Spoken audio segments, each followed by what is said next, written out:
के बीच में विमल प्रकाश जी उपाध्यक्ष, दिव्य प्रकाश जी उपाध्यक्ष, महासचिव मनीष कुमार जी, कोषाध्यक्ष अजय कुमार जी, सचिव विनोद गुप्ता जी, अभिषेक कुमार जी, विकास भूषण जी, राजीव कुमार लोग इस प्रेस संवाददाता सम्मेलन में उपस्थित हैं। मुख्य रूप से आज इस प्रेस वार्ता का करने का मुख्य उद्देश्य है शिक्षा विभाग द्वारा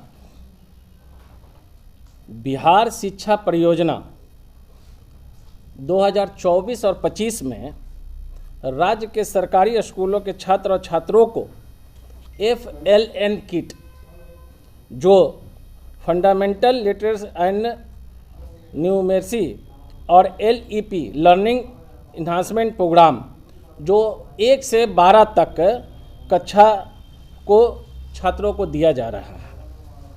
FLN किट जो है 1 से 5 कक्षा school bag, copy, pen, pencil, rubber, sharpener, book, water बोतल, स्केल, जो 20 लाख 1 से 5 छात्रों को कक्षा तक 20 लाख के करीब, और 6 से 8 कक्षाओं तक 54,23,646, और 9 से 10 29,81,321, और 11 से 12 क्लास तक 10,49,959 लाख, टोटल 1,15,00,000 2024-25 में ये स्टेशनरी किट, जिसको FLN और LEP किट बोला जाता है, जो एक किट का 499 रुपया दर है, जिसका कुल 1,15,05,75 करोड़ का काम पिछले 24 और 25 में बाहर के राज्यों को बिहार शिक्षा परियोजना द्वारा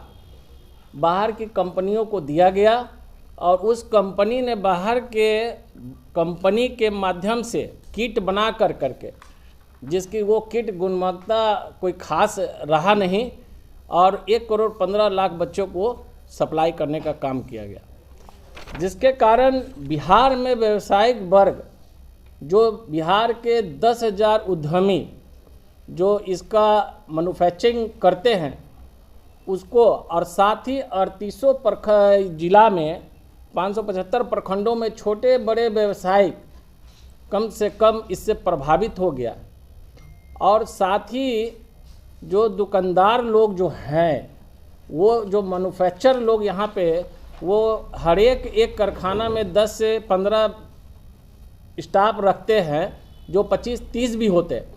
वो लगभग 1 लाख से करीब वो व्यापारी, ये लेबर, वो उसका काम बंद हो चुकी है। स्थिति है कि ये 1,15,00,000 बच्चों को जो सप्लाई करने के वजह से ये सारे कॉपी उद्योग और स्टेशनरी का वो काम ठप हो चुका, क्योंकि ये कॉपी स्टेशनरी एक छोटा जो क्लासमेट और नवनीत से हट करके जो सरकारी बच्चे लोग ही पढ़ते हैं, और ये छोटे दुकानदार लोग ही इसको उस बच्चे लोग को देने का काम किया जाता है, जो अभी 24-25 में वो बच्चे लोग लेने का काम नहीं किए, जिसके कारण छोटे व्यापारी लोग जितने भी थे वो सारे लोग अपनी दुकान बंद करने के कारागार में हैं। साथ ही बिहार में जो मुख्यमंत्री जी के द्वारा जो उद्यमियों को राशि दिया जा रहा है लोन के तहत, जो कॉपी मैन्युफैक्चरिंग जो किया जा रहा है, उसकी स्थिति बहुत दयनीय हो गई है। बैंकों से लोन लिया हुआ NPA के कारागार में है, और ख़ास करके इस बिहार में व्यापार का अच्छा माहौल होने के कारण GST के जो नंबर्स जो है काफ़ी बढ़ गई थी, जिसके कारण इसका भी वो बंद करने के स्थिति में आ गया है।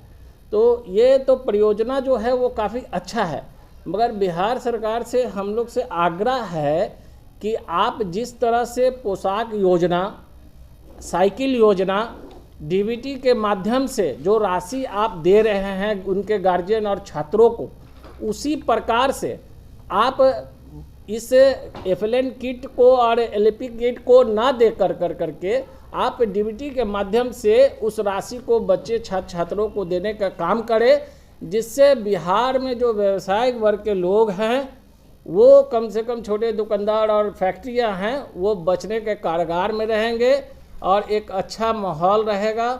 क्योंकि अगर स्थिति अगर नहीं हुई, अगर 25 और 26 में इस बार सुनने में आया कि प्रधान सचिव ने कहा कि इस कॉपी को मात्रा बढ़ाएंगे, उसकी राशि क्या होगी वो पता नहीं है।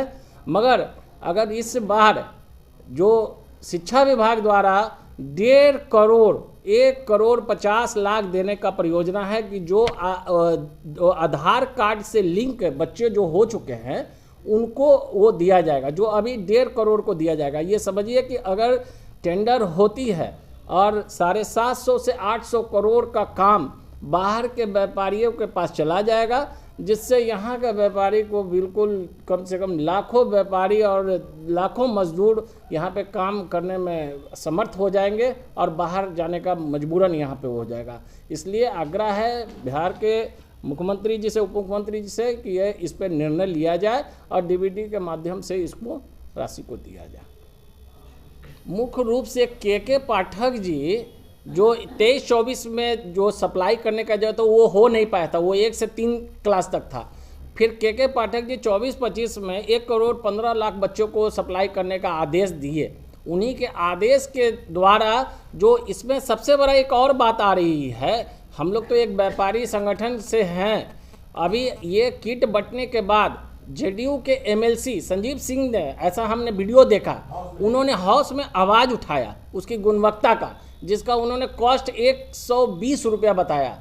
120 रुपया के हिसाब से जो 500 रुपया में दिया गया उसका 120 बताया गया। तो उन्होंने हाउस में भी ये बातें को रखने का काम किया गया। उसमें गुणवत्ता की भी जांच की प्रक्रिया होनी चाहिए, अन्यथा वो बैग का बहुत अच्छी स्थिति नहीं है। हम लोग का सीधा व्यापारी संगठन से मांग है कि आप डीबीटी यहाँ जो कॉपी का निर्माण होता था, इस कार्य में हजार मतलब लाखों की संख्या में बिहार के स्तर पर देखेंगे तो लाखों की संख्या में यहाँ इस कार्य में लगे, इस पेशा में लगे हुए लोग थे। उनका काम बंद हो गया। तब पता लगा कि भाई कोई एक ऐसा टेंडर हो गया जिसमें कोई गुजरात से आदमी आकर के, बाहर से आदमी आकर के एक निविदा के माध्यम से, और वो पूरा एकदम मैनेज्ड तरीके से और बाहर से कॉपी बन करके फ्लाइंग कर करके बिहार में पहुंच गया। तो हमारा एमएसएमई, हमारा यहाँ का कारोबारी एकदम बेरोजगारी की हालत में आ गया। मतलब कुटीर उद्योग को नष्ट करने, हाँ कुटीर। अब हमारे बिहार से ही एमएसएमई के मंत्री हैं माननीय मांझी जी, तो हम लोग उनसे भी निवेदन करना चाहेंगे, बिहार सरकार से भी निवेदन करना चाहेंगे कि भाई यहाँ के एमएसएमई का क्या होगा। जैसे हमारे प्रधानमंत्री मोदी जी का है थॉट कि भाई इम्पोर्टेड कम से कम हो, लोकल फॉर वोकल, इम्पोर्टेड कम से कम हो, लोकल फॉर वोकल हो।